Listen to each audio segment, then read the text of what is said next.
দীপঙ্কর.বিনোদন। প্রতিটি ভিডিওতে নতুন কিছু জানুন। কল্পনা করুন, আজ থেকে প্রায় ১০০ বছর আগে পৃথিবীর কোনো একটি ছোট্ট গ্রাম। ভোরবেলা সূর্য উঠেছে, চারিদিকে সবুজ গাছ, পাখির ডাক, হালকা কুয়াশা আর শিশির ভেজা ঘাস। গ্রামের মানুষ ঘুম থেকে উঠে প্রথমেই বাড়ির দরজা খুলে বাইরে বেরিয়ে আসছে। কেউ মাঠে যাচ্ছে, কেউ নদীতে স্নান করতে যাচ্ছে, কেউ আবার গরু নিয়ে চারণ ভূমির দিকে হাঁটছে। তখন তারা হয়তো কখনো ভাবেইনি যে একদিন এমন একটি সময় আসবে যখন মানুষ বাইরে বের হওয়ার আগে আকাশের দিকে তাকানোর পাশাপাশি মোবাইল ফোনে আরেকটি জিনিস দেখবে, বাতাসের মান।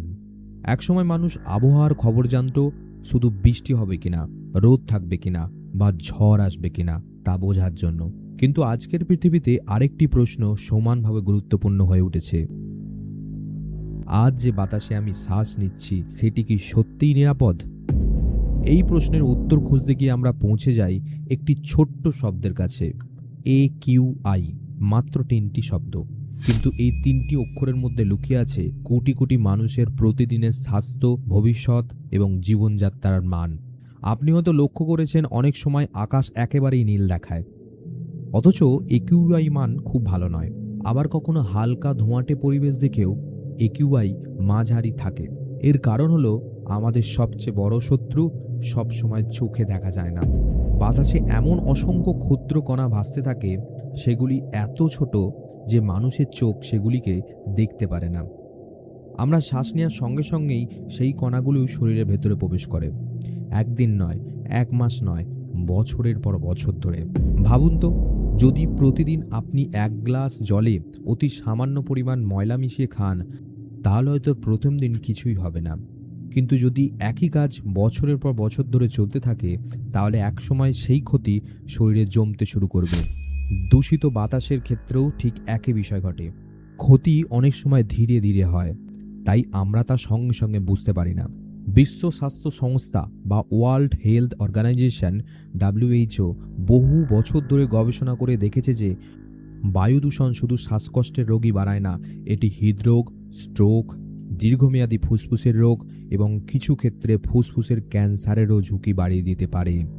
বয়স্ক মানুষ, শিশু এবং যাদের আগে থেকেই শ্বাসযন্ত্রের সমস্যা রয়েছে, তারা তুলনামূলকভাবে বেশি ঝুঁকিতে থাকেন। এখন হয়তো আপনার মনে প্রশ্ন আসতে পারে, যদি এই দূষণ চোখে দেখা যায় না, তাহলে বিজ্ঞানীরা বুঝলেন কিভাবে যে বাতাস দূষিত? এই প্রশ্নের উত্তর খুঁজতে আমাদের নিয়ে যেতে হবে আধুনিক বিজ্ঞানের এক চমৎকার যাত্রায়। পৃথিবীর বিভিন্ন দেশে হাজারো হাজারো এয়ার কোয়ালিটি মনিটরিং স্টেশন স্থাপন করা হয়েছে। এই সব স্টেশনে অত্যন্ত সংবেদনশীল যন্ত্র বসানো থাকে, যেগুলি প্রতি মুহূর্তে বাতাসের নমুনা সংগ্রহ করে। তারা শুধু ধোঁয়া দেখে সিদ্ধান্ত নেন না, বরং বাতাসে থাকা বিভিন্ন গ্যাস এবং অতি সূক্ষ্ম কণার পরিমাণ পরিমাপ করে। এরপর একটি বৈজ্ঞানিক পদ্ধতিতে সেই তথ্যকে একটি সংখ্যায় রূপান্তরিত করা হয়। সেই সংখ্যাটি হলো এয়ার কোয়ালিটি ইন্ডেক্স বা AQI। ভাবুন, একজন চিকিৎসক যখন আপনার শরীর পরীক্ষা করেন, তখন তিনি শুধু আপনার মুখ দেখে বলেন না যে আপনি সুস্থ। তিনি রক্তচাপ মাপেন, শরীরে তাপমাত্রা দেখেন, রক্ত পরীক্ষা করেন, প্রয়োজনে আরও নানা পরীক্ষা করেন। সব তথ্য একত্রিত করে তারপর সিদ্ধান্তে পৌঁছান।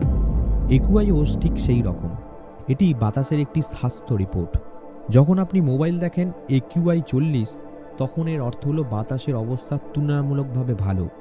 আবার AQI 200 বা 300-র কাছাকাছি পৌঁছে যায়, তখন সেটি একটি সতর্ক সংকেত। অর্থাৎ বাতাসে এমন কিছু উপাদানের মাত্রা বেড়ে গেছে যা দীর্ঘ সময় শ্বাসের সঙ্গে শরীরে গেলে স্বাস্থ্যের ক্ষতিকর প্রভাব ফেলতে পারে। কিন্তু এখানেই গল্প শেষ নয়, কারণ AQI এর পেছনে এমন একজন অদৃশ্য অপরাধী রয়েছে, যার নাম আপনি হয়তো অনেকবারই শুনেছেন, PM2.5। এই ক্ষুদ্র কণাটি এতটাই ছোট যে একটি মানুষের চুলের ব্যাসের প্রায় 30 ভাগের 1 ভাগ। অথচ আকারে ছোট হলেও এটি আমাদের শরীরের জন্য সবচেয়ে বড় হুমকিগুলির একটি। কিন্তু প্রশ্ন হলো, এত ছোট একটি কণা কিভাবে আমাদের শরীরের এত বড় ক্ষতি করতে পারে? এই প্রশ্ন জানার আগে আমাদের বুঝতে হবে PM2.5 আসলে কি, এটি কোথা থেকে আসে এবং কেন সারা বিশ্বের বিজ্ঞানীরা এটিকে নিয়ে এত উদ্বিগ্ন। সেই গল্পটাই আমরা জানব পরের অধ্যায়ে। ততক্ষণ সুস্থ থাকুন, সবসময় সতেজ বাতাস গ্রহণ করার চেষ্টা করুন। ধন্যবাদ। দেখা হচ্ছে পরের অধ্যায়ে।